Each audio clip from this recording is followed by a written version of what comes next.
Hi అండి. అందరికీ నమస్కారం. Welcome to my channel. ఈ వీడియోలో ఇప్పుడే అందిన వార్త ప్రభుత్వ ఉద్యోగులకు దీపావళి బంపర్ ఆఫర్ అండి. దీనికి సంబంధించిన పూర్తి తాజా సమాచారాన్ని వీడియోలో తెలుసుకుందాము. వీడియో అయితే ఎక్కడ కానీ స్కిప్ చేయకుండా ఎండ్ వరకు చూసేయండి. అప్పుడు ఇన్ఫర్మేషన్ పూర్తిగా అర్థమవుతుంది. అలాగే వీడియో చూస్తున్న ప్రతి ఒక్కరు వీడియోకి అయితే లైక్ చేయండి ఫ్రెండ్స్. ఈ వీడియోని తోటి ఉద్యోగ అపేక్షణ మిత్రులతో అయితే షేర్ చేయండి.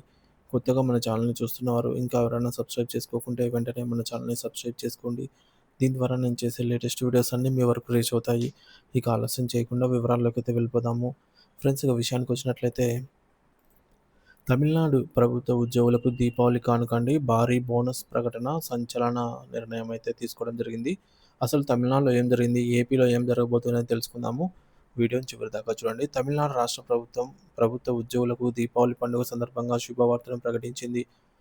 ముఖ్యమంత్రి ఒక కీలక ప్రకటన చేస్తూ వివిధ ప్రభుత్వ శాఖలు మరియు ప్రభుత్వ రంగ సంస్థలలో పనిచేస్తున్న ఉద్యోగులకు ఉదారంగా బోనస్లను మంజూరు చేసింది.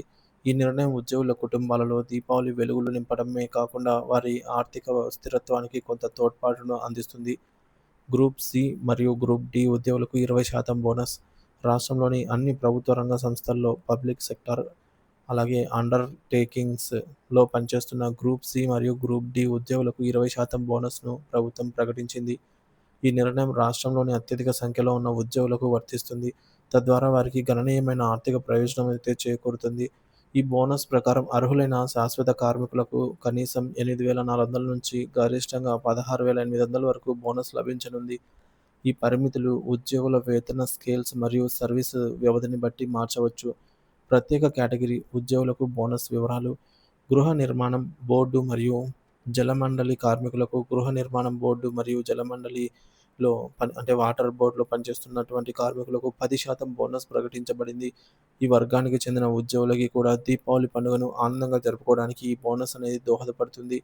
విద్యుత్ శాఖ ఉద్యోగులకైతే విద్యుత్ శాఖలో పనిచేస్తున్న ఉద్యోగులకు 20% బోనస్ మంజూరు చేయబడింది.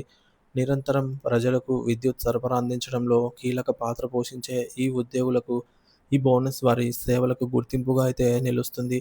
సహకార సంస్థల ఉద్యోగులు పలు రకాల సహకార సంస్థల్లో అంటే కోఆపరేటివ్ సొసైటీస్‌లలో పనిచేస్తున్నటువంటి ఉద్యోగులకు సంబంధించిన బోనస్‌లు, ఉత్తర్వులు వేర్వేరుగా విడుదల చేయబడ్డాయి. సహకార సంస్థల స్వభావం మరియు ఆర్థిక స్థితిగతులను బట్టి ఈ బోనస్ నిబంధనలు మారే అవకాశం అయితే ఉంటుంది. తాత్కాలిక కార్మికులకు కారుణ్య మొత్తం: దీపావళి బోనస్‌లతో పాటుగా పౌర సరఫరాల సంస్థ, సివిల్ సప్లైస్ కార్పొరేషన్‌లో తాత్కాలికంగా పనిచేస్తున్నటువంటి కార్మికులకు 3,000 కారుణ్య మొత్తం ఎక్స్ గ్రేషియా అందించబడినట్లుగా ముఖ్యమంత్రి ప్రకటించారు. సాధారణంగా బోనస్ శాశ్వత ఉద్యోగులకు మాత్రమే వర్తిస్తుంది. అయితే తాత్కాలిక కార్మికుల ఆర్థిక స్థితిని గుర్తించి వారికి కూడా కొంత సహాయాన్ని అందించాలనే ప్రభుత్వ సంకల్పాన్ని ఈ నిర్ణయం తెలియజేస్తుంది. ఈ కారుణ్య మొత్తం తాత్కాలిక కార్మికులకు దీపావళి పండుగ ఖర్చుల కోసం ఎంతో కొంత ఊరటనిస్తుంది. ప్రభుత్వ నిర్ణయం వెనుక ఉద్దేశ్యం మరియు సానుకూల ప్రభావం: తమిళనాడు ప్రభుత్వం తీసుకున్న ఈ నిర్ణయం వెనుక పలు సానుకూల ఉద్దేశాలు ఉన్నాయి. ఇందులో మొదటిది ఉద్యోగుల నైతిక స్థైర్యం పెంపు. పండుగ సమయంలో బోనస్ ప్రకటించడం వల్ల ఉద్యోగులలో నైతిక స్థైర్యం పెరుగుతుంది. ఇది వారి పనితీరుపై సానుకూల ప్రభావాన్ని చూపుతుంది. రెండవది ఆర్థిక భద్రత. పెరిగిన ద్రవ్యోల్బణం మరియు జీవన వ్యయం నేపథ్యంలో ఈ బోనస్ ఉద్యోగులకు, ముఖ్యంగా గ్రూప్ సి మరియు గ్రూప్ డి ఉద్యోగుల వర్గాల వారికి ఆర్థిక భద్రతనైతే అందిస్తుంది. మూడోది ప్రభుత్వ ఉద్యోగుల సంబంధాలు. ఇలాంటి నిర్ణయాలు ప్రభుత్వం ఉద్యోగుల సంక్షేమానికి కట్టుబడి ఉందని తెలియజేస్తాయి. తద్వారా ప్రభుత్వ ఉద్యోగుల మధ్య సంబంధాలు ఏర్పడతాయి. నాలుగోది పండుగ వాతావరణం. దీపావళి పండుగను కుటుంబ సభ్యులతో సంతోషంగా జరుపుకోవడానికి ఈ బోనస్‌లు ఆర్థికంగా తోడ్పడుతుంది. ఇంకా ఐదవది మధ్యస్థ మరియు తక్కువ ఆదాయ వర్గాలకు ప్రయోజనం. గ్రూప్ సి మరియు గ్రూప్ డి ఉద్యోగులకు బోనస్ ప్రకటించడం వల్ల మధ్యస్థ మరియు తక్కువ ఆదాయ వర్గాల ఉద్యోగులకు ఎక్కువ ప్రయోజనాలైతే చేకూరుతుంది. తమిళనాడు ప్రభుత్వం తీసుకున్న ఈ నిర్ణయం ఇతర రాష్ట్రాలకు కూడా ఆదర్శకంగా నిలిచి ఉద్యోగుల సంక్షేమానికి అంటే మన ఏపీకి కూడా ఈ యొక్క విధానం వల్ల ఉద్యోగుల సంక్షేమానికి అత్యధిక ప్రాధాన్యత ఇవ్వాలనే ఆవశ్యకతనైతే తెలియజేస్తుంది. మరి ప్రభుత్వం ఏపీ రాష్ట్ర ప్రభుత్వం ఇవ్వాలనుకుంటే చాలానే ఉన్నాయన్నమాట.